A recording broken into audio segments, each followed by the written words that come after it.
Morning అండి. నా పేరు J Hanumanthu. Application government employee. గత నేను 15 ఇయర్స్ నుంచి యాంకిల్ స్ప్రెయిన్ తోటి బాధపడ్డాను.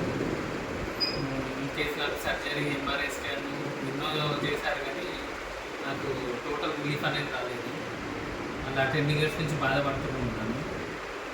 లాస్ట్ 1 ఇయర్ నుంచి ఇంకా ఎక్కువ పెయిన్ వచ్చింది.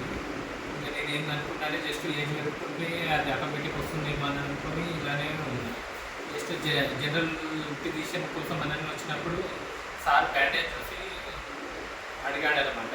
నా ప్రాబ్లం చెప్పాను. అయితే ఇది సింపుల్ ప్రాబ్లం అని చెప్పేసి జస్ట్ స్పోర్ట్స్ థెరపీ ఏ టైప్ ఇస్తా అని చెప్పాడు. కానీ నాకు అసలు నేను అనుకోలేదు, నాకు తగ్గదనే నేను ఆటనే ఉన్నాను. సరే చూద్దాము, ఎన్నో ట్రీట్మెంట్ తీసుకున్నాం కదా, మా ఇంటి దగ్గరనే ఉంటుందని చెప్పేసి చేయించాను.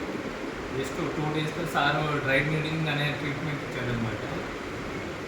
అది నాకైతే చాలా యూట్యూబ్లలో చూస్తాను కానీ డ్రై నీడిలింగ్ అనేది కనిపించలేదు యాక్చువల్గా. ఎన్నో ఫిజియోథెరపీ అంటే మామూలు ఫిజియోథెరపీ అని అనుకున్నాను కానీ ఇన్ కేసు సార్ చూసిన డ్రై నీడిలింగ్కి నాకైతే ఎక్స్పెక్టేషన్ అయితే తగ్గదని అనుకున్నాను. వన్స్ చేసిన తర్వాత ఇమ్మీడియట్ 1 డేలోనే 70% పైన నాకు రిలీఫ్ వచ్చింది. నేను స్టాండర్డ్గా నిలబడుతున్నా. ఈ బ్యాండేజ్తో కూడా నేను వాడట్లేదు.